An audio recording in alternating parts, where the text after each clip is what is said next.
या तो वो चलता फिरता है, या फिर बोलता है, भोजन करता है, कुछ उठाता रखता है, या मलमूत्र विसर्जित करता है। तो इन्हीं 5 प्रवृत्तियों में साधु जो सावधानी बरतते हैं उसका नाम है समिति। तो समिति 5 कौन सी है, किसी को याद हो तो बता सकते हैं? ईर्या समिति, भाषा नहीं, देखो भाषा समिति का ही नाम भाषा समिति है, और उसमें भाषा की शुद्धि तो कम से कम उच्चारण की शुद्धि, भाषा समिति। तीसरी ऐषणा, ऐषणा नहीं, ऐषणा समिति। ऐषणा का अर्थ क्या होता है? बहुत सारे शब्द जो हिंदी भाषा में आज प्रचलित है वो जैन शास्त्रों से आए हुए हैं। ऐषणा समिति का अर्थ क्या है? आहार की गवेषणा करते हैं जब साधु, तब 32 अंतरायों से रहित आहार करते हैं और 46 दोषों से दूर रह करके आहार करते हैं। तो ऐसे जो विधि होती है उसका नाम ऐषणा समिति है। और फिर आदान निक्षेपण समिति। आदान यानी रख लेना, और निक्षेपण का अर्थ होता है रखना। तो उठाते रखते समय जीवों की रक्षा करते हैं, पिच्छिका से परिमार्जन आदि करते हैं, तो वो आदान निक्षेपण समिति है। और आखिरी जो है प्रतिष्ठापना समिति, अथवा इसका दूसरा नाम इसी का उत्सर्ग समिति, वित्सर्ग नहीं, उत्सर्ग समिति। ईर्या भाषा दान निक्षेपोत्सर्गाः समितयः। कौन से अध्याय का सूत्र है? 9वें अध्याय। कौन से ग्रंथ का है ये तो आप कोई बता सकते हैं? तत्वार सूत्र। समिति प्रवृत्ति रूप होती है और गुप्ति निवृत्ति रूप होती है। ये दोनों शब्दों को ध्यान में रखिएगा, गुप्ति निवृत्ति रूप और समिति प्रवृत्ति रूप होती है। तो जिस साधु को निवृत्ति और प्रवृत्ति इसका विवेक है वो मोक्ष प्राप्त कर सकता है। कितनी बड़ी बात है। और कुछ भी पढ़े लिखे नहीं, उनको अक्षर मात्र भी नहीं आता। शिवभूति महाराज को तो 6 अक्षर भी आते थे, लेकिन जो मुनि कोई भी बिल्कुल अनपढ़ है, कुछ भी नहीं जानते, वो भी अगर इतना जानते हैं कि कैसी प्रवृत्ति होनी चाहिए और निवृत्ति कैसी होनी चाहिए, तो उनको मोक्ष की प्राप्ति हो सकती है। शिवभूति महाराज को एक क्षण पहले 6 अक्षरों का ज्ञान था और एक क्षण के बाद लोकालोक को प्रकाशित करने वाला केवल ज्ञान था। 12वें गुणस्थान के अंतिम समय में 6 अक्षरों का ज्ञान, और 13वें गुणस्थान के प्रथम समय में केवल ज्ञान।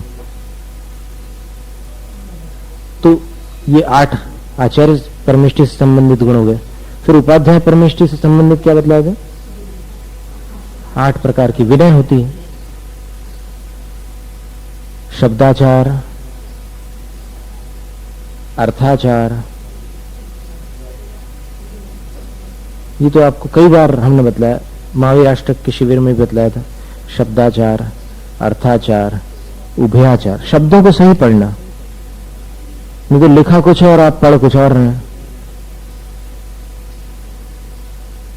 पहली बार जब तत्वार्थ सूत्र का हमने पाठ किया था तो फिर उसमें एक शब्द आता वेदनायाश्च, उसको हमने वेदनीयाश्च पढ़ दिया था। फिर बाद में पता चला कि दोनों में कितना फर्क है। वेदनीय का अर्थ क्या होता है और वेदना का अर्थ क्या होता है। वैसे और बहुत सारे शब्द आते हैं कि जिनके थोड़े से आप मात्रा और वो बदल दो तो फिर अर्थ बदल। बिड़ी और बड़ी, एक छोटी सी एक ही मात्रा का तो फर्क है, लेकिन उसमें अर्थ कितना बदल गया। एक में बीड़ी हो गई और दूसरे में बड़ी। अब बीड़ी भी बोलते हैं कुछ लोग, बड़ी एक ही मात्रा भी लगाते हैं। तो ऐसा होता है, मात्राओं का बड़ा ध्यान रखना पड़ता है। शब्दाचार, अर्थाचार, उभयाचार। फिर चौथा है कालाचार, तीसरा उभयाचार है, चौथा कालाचार है। कालाचार का अर्थ होता है समय का ध्यान रखकर स्वाध्याय करना। जब कभी स्वाध्याय नहीं करना, समय देख करके स्वाध्याय करना। स्वाध्याय की 4 बेलाएं होती है। फिर विनयाचार 5वां, कि कैसे विनय की जाती। शास्त्र को दोनों हाथों में उठाना चाहिए, और जब शास्त्र को लाया जाता है तो खड़े होकर के हाथ जोड़ लेने चाहिए। फूंक मार करके उसके पृष्ठ नहीं पलटनी चाहिए। अथवा जैसे इस पश्चिम भारत में एक पद्धति है कि पेज पलटने के पहले मुंह में उंगली डालने की आदत है, प्राय बहुत लोगों को आदत रहती है, तो वो शास्त्रों के लिए वर्जित है। और वैसे भी आप अगर छोड़ दो तो फिर बहुत खुशी की बात है, जरूरत नहीं है उसकी, आप पानी के माध्यम से भी कर सकते हो और कोई उपाय भी कर सकते हैं। अभी तक हमें तो जरूरत नहीं पड़ी इतने सालों में तो फिर हमें लगता है कि आप लोग भी काम चला सकते हैं। पेज खोलना है तो फिर ऐसे करके देखिए, ये पुस्तक है उसके ऊपर के भाग को पकड़ करके ऐसे खोल लीजिए। फूंक मारने की या फिर मुंह में हाथ लगाने की कोई आवश्यकता नहीं, उससे अभिनय होती जिनवाणी की, अशुद्ध होती है। विनय आचार, फिर इसके बाद उपधान आचार। उपधान आचार का अर्थ क्या होता है? इसके दो प्रकार से अर्थ बतलाया है। एक तो आप शास्त्र स्वाध्याय में असावधानी मत बरतो, मतलब कोई पंक्ति पढ़ते जा रहे हैं और फिर उस बीच आपका ध्यान कहीं और चला गया, मोबाइल चालू हो गया तो फिर हेलो रिसीव कर दिया उसको, फिर वहां हाँ अभी स्वाध्याय चल रहा है, हाँ चलो क्या बोले, तो ऐसे आगे की पंक्ति पढ़े और फिर बीच का सब छूट गया, तो ये नहीं चलता। स्वाध्याय में आप एकाग्र चित्त होकर, ये अभिनय भी हो रही है और उपधान आचार में भी भंग हो रहा है। सावधानी पूर्वक पूरा अध्ययन करिए। और इसका दूसरा नियम यह है उपधान आचार में कि स्वाध्याय जब तक पूर्ण न हो जाए किसी ग्रंथ का, तब तक कुछ त्याग कर दीजिए। भोजन में से कोई वस्तु का त्याग कर दीजिए, और उसमें हम प्राय सुझाव देते हैं कि कोई ऐसी वस्तु का त्याग करो कि जिससे अपना स्वास्थ्य भी न बिगड़े और त्याग करने पर अपने को लगे भी कि कुछ त्यागा है। नहीं तो कुछ लोगों को कुछ चीजें पसंद नहीं होती, तो जो चीज ना पसंद है उसका त्याग करने में कोई बड़ाई थोड़ी है। करेले का त्याग या दलिए का त्याग या और किसी चीज का त्याग कर दिया तो उससे क्या मतलब। तो इस तरह ये उपधान आचार है। फिर बहुमान आचार। बहुमान आचार का अर्थ कि स्वाध्याय में बहुत अधिक सम्मान का भाव होना चाहिए। ये उस समय विचार रखना चाहिए अपने मन में कि मेरे जीवन की यह धन्य घड़ी है जो मुझे जिनवाणी मिल रही है सुनने, इसका नाम है बहुमान आचार। और अंतिम है अनिन्नव आचार। जिस ग्रंथ की जो पंक्ति है और जिन आचार्य द्वारा प्रणीत है उनका सम्मान कभी मत छोड़िए।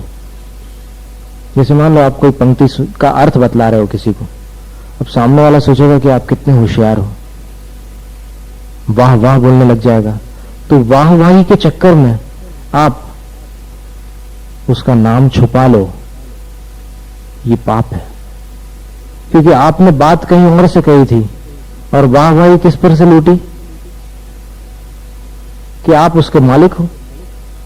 जैसे कि गुणभद्राचार्य महाराज ने कोई श्लोक कहा है आत्मानुशासन में, उसका अर्थ हम बतला दें आपको और फिर आप सब जगह जाकर के तारीफ करोगे महाराज का बहुत बढ़िया प्रवचन था, और हम ये न बताएं कि ये श्लोक कहां का था, तो फिर ये हमारे लिए दोष है। इसलिए ये अवश्य बताना चाहिए कि कौन सा श्लोक कहां का है, अथवा कम से कम ये बता सकते हैं कि ये श्लोक किसी ग्रंथ में आया है। ये हम जो बात बतला रहे हैं आपको वो हमारे मन की या हमारे चिंतन के द्वारा प्रकट नहीं कर रहे हैं, वो किसी ग्रंथ के आलम्बन से हम आपको बता रहे हैं। और नाम लो तो बहुत अच्छी बात है। कभी कभी नाम याद नहीं रहते, बहुत से लोगों को नाम याद नहीं रहते। इतना याद रहता है कि ये कहीं बात आई थी, ये हमने सुनी थी, इतना तो याद रहता है। लेकिन सुनी थी तो फिर आप ये मत बताओ कि ये बात मैं कह रहा हूं। एक बार हमने भी कहा था कहीं पर कि जो राम कथा के अंत में हमने कहा था नागपुर में कि यहां जो राम कथा हमारे मुख से आप श्रोताओं ने सुनी है, तो इस राम कथा के रचयिता हम नहीं है। ये तो जो बड़े बड़े तीर्थंकरों के मुख से और बड़े बड़े महापुरुषों के द्वारा चली आ रही है कथा, वो कथा हमारे माध्यम से आपके पास पहुंची है। शब्द हमने दिए हैं लेकिन कथा जो है वो पुरातन है, प्राचीन है। तो हमारा कार्य यहां पर कितना है? तो उस समय हमने एक दृष्टांत दिया था कि जितना कार्य ये साउंड बॉक्स का होता है ना, साउंड बॉक्स जानते हो? बस साउंड बॉक्स का काम क्या होता है? आवाज आपके कानों तक पहुंचाना। पर साउंड किसका होता है? जो माइक के सामने बैठता है उसका होता है। तो इसी प्रकार वो वाणी किसकी है जिसमें राम कथा आई है? वो हमारी नहीं है वाणी, हम तो सिर्फ साउंड बॉक्स का काम करके वो आपके कानों तक पहुंचा रहे हैं। तो इसलिए ये अनिन्नव आचार कहलाता है। इसमें अपन अभिमानी नहीं बनेंगे अगर इस बात का ध्यान रखेंगे तो इस तरह ये 8 बतलाए हैं साधुओं के, 8 जो बतलाए थे वो तो योग के अंग है। ऐसी कितनी सारी बातें हैं। तो श्रुत ज्ञान और केवल ज्ञान में बड़ा फर्क नहीं है। फर्क केवल इतना है कि केवल ज्ञान प्रत्यक्ष है और श्रुत ज्ञान परोक्ष है। इसीलिए परसों जो श्रुत पंचमी का पर्व है, उस पर्व को अपन मनाने जा रहे हैं, उसका महत्व आपको समझना है। शोभा यात्रा निकलेगी, उसके बाद में फिर श्रुतावतार जो कथा है वो आपको सुनाई जाएगी और उसमें ये पर्व कब से चला है और इसको पर्व के रूप में क्यों मनाया जा रहा है, इसकी चर्चा आपको स्पष्ट समझ में आएगी। बहुत मजेदार कथा है वो, उसमें अच्छी अच्छी बातें मिलेंगी आपको सुनने को कथा में। और वैसे आपने सुनी भी है कथा कई बार, कभी आपको सुनने मिली है। तो वो कथा बड़ी सुंदर कथा, श्रुतावतार कथा उसका नाम है। तो परसों के दिन श्रुत पंचमी के पर्व के उपलक्ष्य में सुनेंगे आप। तो अभी छैड़ाला में जो ज्ञान, सम्यक ज्ञान का प्रकरण है, उसमें ज्ञान की उपासना, ज्ञान की आराधना कैसे की जाती है उसकी चर्चा चल रही थी। तो इसीलिए हमने ये ज्ञानाचार के 8 भेद आपको सुनाए। ज्ञान की आराधना के लिए सर्वप्रथम उपाध्याय परमेष्ठी के गुणों में ये शब्दाचार, शब्दों का शुद्ध उच्चारण होना चाहिए। शुद्ध नहीं, शुद्ध उच्चारण। मन शुद्धि, वचन शुद्धि, काय शुद्धि। क्या हुआ? श का स नहीं बोलना। ये सब बचपन में सीखने की चीजें रहती है, लेकिन फिर बाद में आगे चल करके जो जबान पर जम जाता है वैसे ही उच्चारण होने लग जाता है। लेकिन फिर भी प्रयास तो किया जा सकता है, प्रयास करके उच्चारण को सुधारा जा सकता है। गुजराती लोग कई बार क्षमा, क्षमा के बदले समा या ऐसा कुछ बोलते हैं उच्चारण। ऐसा कुछ करते हैं वो, रक्षाबेन या दक्षाबेन ऐसा कुछ बोलते हैं, पता नहीं। तो क्ष का जो उच्चारण है वो शुद्ध। ये सब उच्चारण संबंधी सारे जो नियम है, छंद पाठ जो है वो सब शब्दाचार में आते हैं। अर्थाचार में प्रसंग के अनुसार अर्थ निकालना, ये कला आती है। और इसके लिए हमने बतलाया था कि सबसे पहले क्या पढ़ना, व्याकरण, फिर साहित्य और फिर न्याय। इन 3 का जिसने अध्ययन कर लिया तो फिर वो जहां पर जैसा अर्थ आवश्यक है वैसा अर्थ निकालने में समर्थ होता है। अन्यथा जहां जो अर्थ नहीं है वैसा अर्थ निकल आता है, क्योंकि शब्द के तो अनेक अर्थ होते हैं। जैसे सैंधव शब्द है, न्याय ग्रंथों में ये भी बतलाया है, एक दृष्टांत दिया है। किसी राजा ने अपने सेनापति से कहा कि सैंधवम आने, सैंधव लाओ। अब सैंधव शब्द के 2 अर्थ थे, तो 2 में से राजा ने अगर सेनापति को सैंधव लाओ बोला है तो फिर वहां पर सेनापति सिंध देश का घोड़ा ही लेकर के आएगा। और किसी ग्राहक ने अगर दुकानदार से कहा है सैंधव माने हैं, तो फिर वहां किराने की दुकान पर सैंधव शब्द का अर्थ बदल जाएगा। वहां उसका अर्थ सिंध देश का घोड़ा नहीं रहेगा, वहां उसका अर्थ होगा सेंधा नमक। अगर प्रसंग के अनुसार अर्थ न निकालो तो दुकानदार को दुकान बंद करनी पड़ेगी और सेनापति को जान गंवानी पड़ेगी। राजा ने सेनापति से कहा सेंधव आने, और वो नमक लेकर के आ जाए पुड़िया में, तो फिर राजा क्या कहेगा कि तुम्हें बर्खास्त किया जाता है, अब तुम किसी काम के नहीं रहे। अथवा अगर क्रोध आ जाए तो फिर उसकी जान भी खतरे में आ जाए सेनापति की। और अगर दुकानदार से कहो सैंधव आने हैं, और मान लो उसका लड़का बैठा हो दुकान पर और उसको ये पता हो कि सैंधव शब्द का अर्थ घोड़ा होता है, और फिर वो सोचता है कि पता नहीं क्यों आज ग्राहक घोड़े की मांग कर रहा है, तो वो दुकान बंद करके घोड़ा लेने चला जाए कहीं।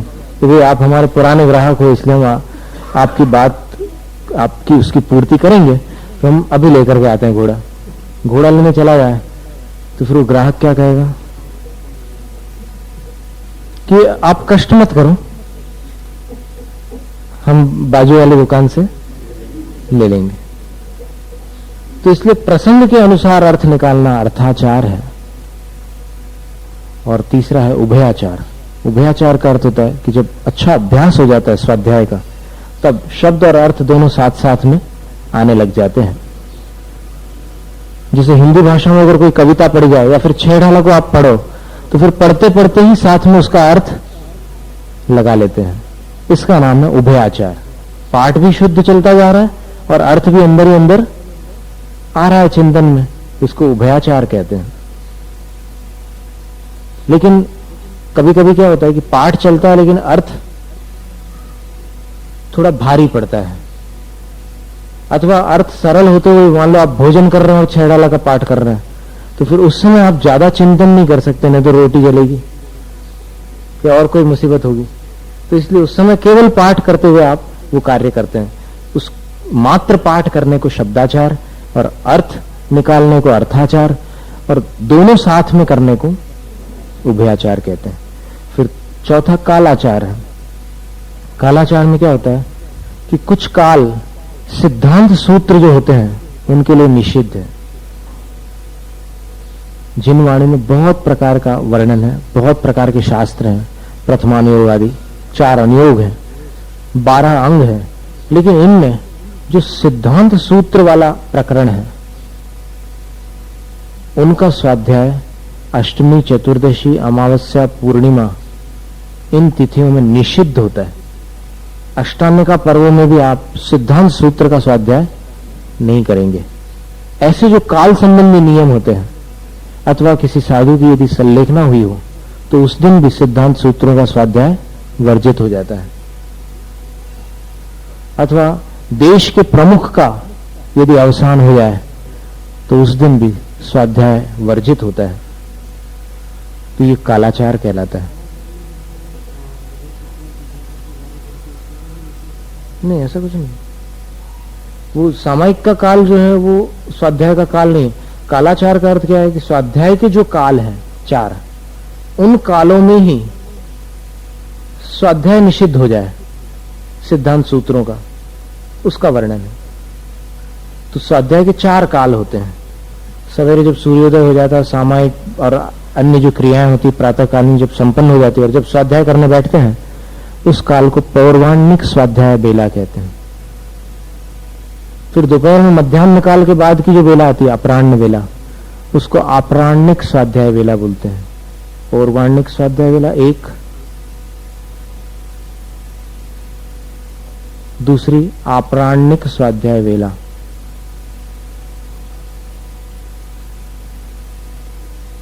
तीसरी दिन ढलने के पश्चात जब सामायिक आदि संपन्न हो जाए तब तीसरी स्वाध्याय वेला आती है, उसका नाम है प्रादोषिक स्वाध्याय वेला। प्रदोषा कहते हैं रात्रि को और प्रादोषिक वेला कहते हैं उस वेला को। और फिर आधी रात के बाद की जो वेला आती है उसका नाम अपर रात्रिक स्वाध्याय वेला है। अपर रात्रिक स्वाध्याय वेला, ऐसी 4 वेलाएं होती। तो इन वेलाओं में भी कुछ समयों में स्वाध्याय का निषेध उसको कालाचार में ग्रहण किया। विनयाचार में शास्त्र की जितनी विनय करते हैं अलग अलग प्रकार की, वो सब विनय है। फिर उपधान आचार में हमने वर्णन बतला दिया कि कोई एक वस्तु का त्याग किया जाता है। बहुमान आचार में बड़े सम्मान के साथ स्वाध्याय किया जाता है। स्वाध्याय के समय किसी प्रकार से अपने अंदर अवहेलना या अनादर का भाव नहीं आने दिया जाता। और अंतिम जो है अनिन्नव आचार, जिस ग्रंथ की जो पंक्ति है या जो ग्रंथ करता है उनके प्रति कृतज्ञता का भाव रखते हुए उनका नाम प्रकट करना, उनके नाम को न छिपाना अनिन्नव आचार है। इस तरह श्रुत ज्ञान की आराधना का वर्णन आज अपन ने किया है। इसके आगे अवधि और मन परे ज्ञान, ये देश प्रत्यक्ष ज्ञान है। द्रव्य और क्षेत्र की सीमा में रूपी पदार्थ को जानने वाले हैं। और केवल ज्ञान जो है वो तो अपार महिमा से मंडित, उसका अपन कल और विस्तार सुनेंगे।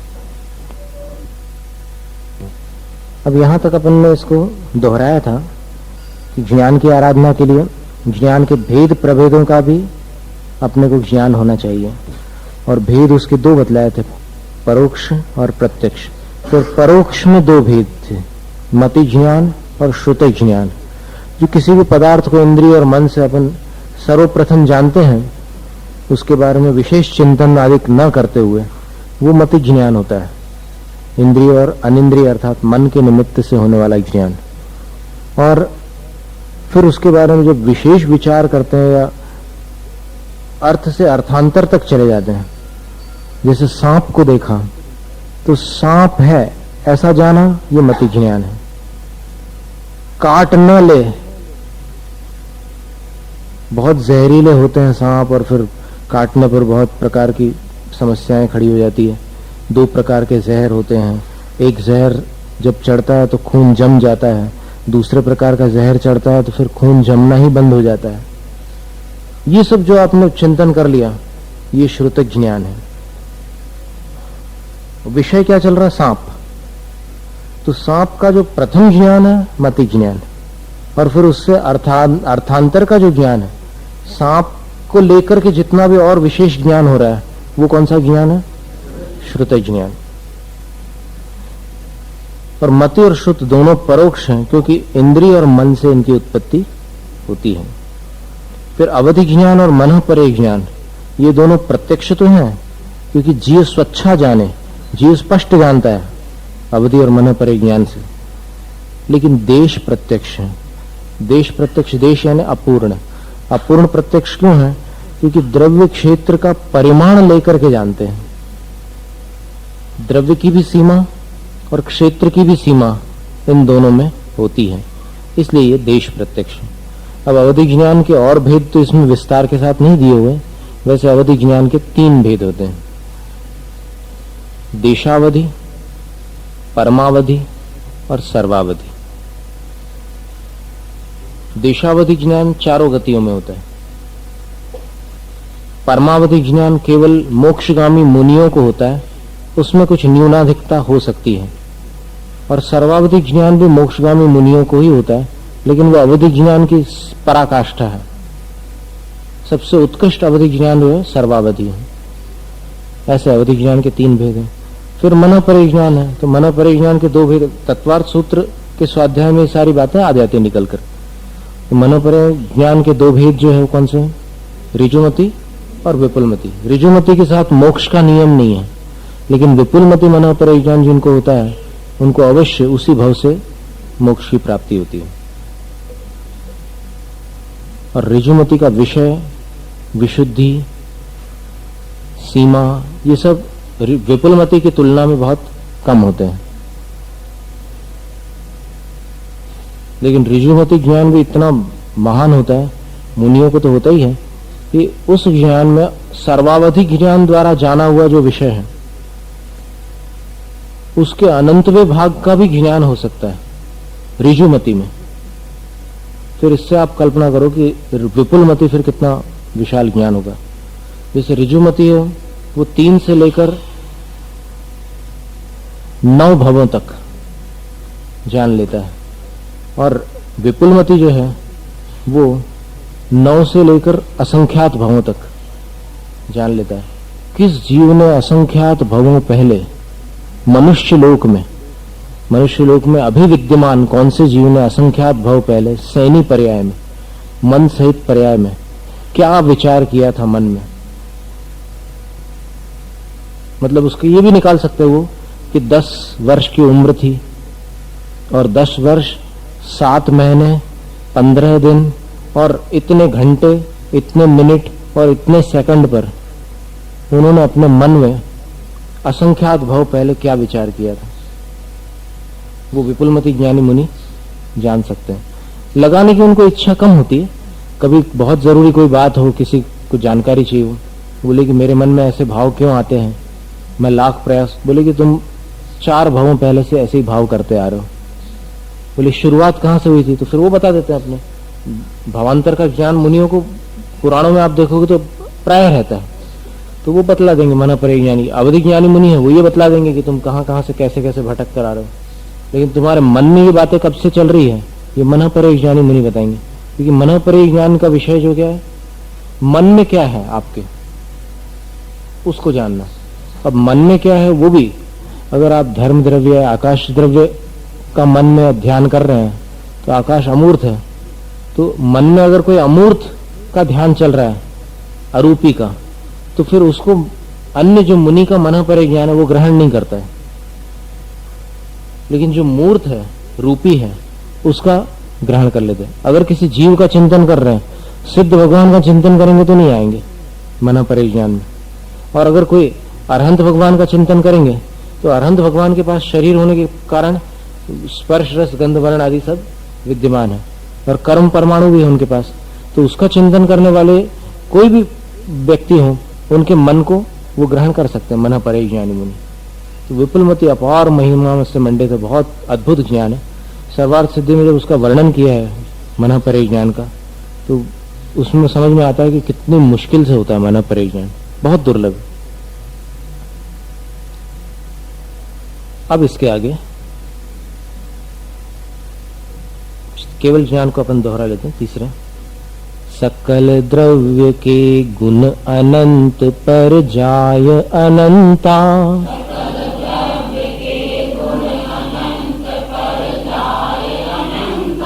जाने एक काल प्रगट केवल भगवंता,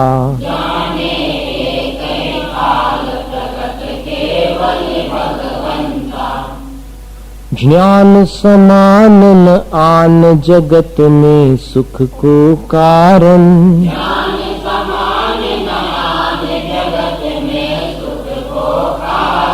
इह परमामृत जन्म जरा मृत्यु रोग निवारण।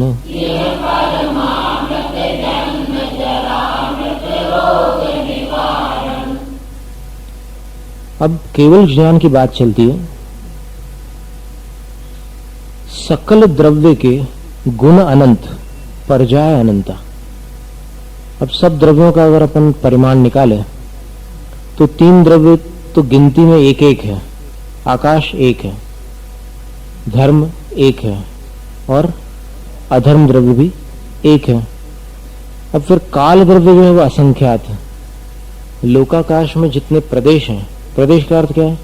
परमाणु जितने स्थान को घेर ले आकाश के, उसको प्रदेश कहते हैं, सबसे छोटा भाग आकाश का।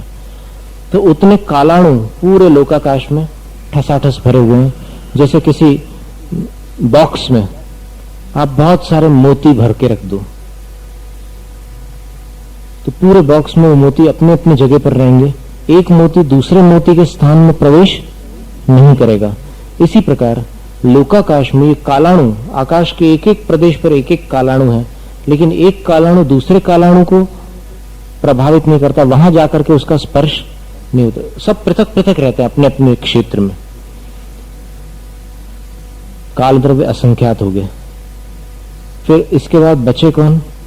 देखो, तीन द्रव्य तो एक एक हो गए, काल असंख्यात हो गए। असंख्यात भी कितने असंख्यात? लोकाकाश में जितने प्रदेश हैं उतने, क्योंकि आकाश के तो अनंत प्रदेश हैं, लोकाकाश के असंख्यात प्रदेश। असंख्यात के असंख्यात भेद होते हैं, असंख्यात असंख्यात प्रकार का होता है। फिर अब जीव द्रव्य को ले लो। जीव द्रव्य कितने हैं? अनंत। जे त्रिभुवन में जीव अनंत। और पुद्गल जो है वो जीव से अनंत गुने है। इसका हिसाब अपन कैसे लगाएं कि अपन अभी इस समय अपन जीव हैं, यहां विराजमान है, बैठे हुए हैं, और अपने साथ जो पुद्गल परमाणु जुड़े हुए हैं अपने आत्म प्रदेश से, कर्म रूप में कुछ पुद्गल परमाणु है और शरीर रूप नोकर्म में भी पुद्गल परमाणु, ये दोनों पुद्गल द्रव्य हैं। ठीक है ना? द्रव्य कर्म और नोकर्म, ये कौन से द्रव्य होते हैं? पुद्गल द्रव्य। 6 द्रव्यों में से कौन से द्रव्य हैं? पुद्गल द्रव्य। और भाव कर्म, भाव कर्म जीव की ही पर्याय है, इसलिए वो पुद्गल द्रव्य में नहीं गिने जाएंगी भाव कर्म। तो 3 प्रकार के कर्म बतलाए थे ना, नोकर्म, द्रव्य कर्म और भाव कर्म। तो इनमें से नोकर्म और द्रव्य कर्म नियम से पुद्गल द्रव्य ही है, और भाव कर्म जो है वो जीव में जो भाव होता है उसका नाम है।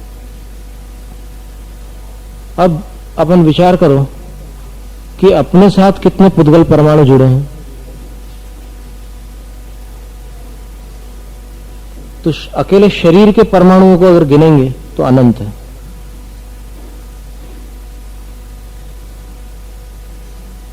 प्रवेश तो संख्ये गुणम प्राक तेजसात। फिर ये औदारिक शरीर की बात हुई। अगर वैक्रिक शरीर हो तो इससे असंख्यात गुणे अधिक परमाणु उसमें पाए जाते हैं। और अगर मुनि का जो मस्तक से निकलने वाला एक आहारक शरीर होता है, रिद्धिधारी मुनि को निकलता है, वो अगर आहारक शरीर हुआ तो फिर वैक्रिक शरीर में जितने परमाणु उससे भी असंख्यात गुणे परमाणु आहारक शरीर में। तो फिर अपने अंदर ये जो औदारिक शरीर है ये तो ठीक है, अपने पास बाहर से दिखाई देता है, एक तेजस शरीर और होता है। वो तेजस शरीर जो होता है उसमें कितने परमाणु होते हैं? तो आहारक शरीर में जितने परमाणु थे उससे अनंत गुणे परमाणु तेजस शरीर में होते हैं, अनंत गुणे परे। और तेजस शरीर में जितने परमाणु होते हैं उससे अनंत गुणे परमाणु कार्मण शरीर में, कर्मों का जो अपना पिंड है ना, ज्ञानावरण आदि 8 कर्म अपने साथ जुड़े हुए हैं, तो वो 8 कर्मों के जो परमाणु हैं वो तेजस शरीर के परमाणुओं से भी अनंत गुणे हैं। अब आप विचार करिए कि एक जीव के साथ पुद्गल द्रव्य के कितने परमाणु हैं?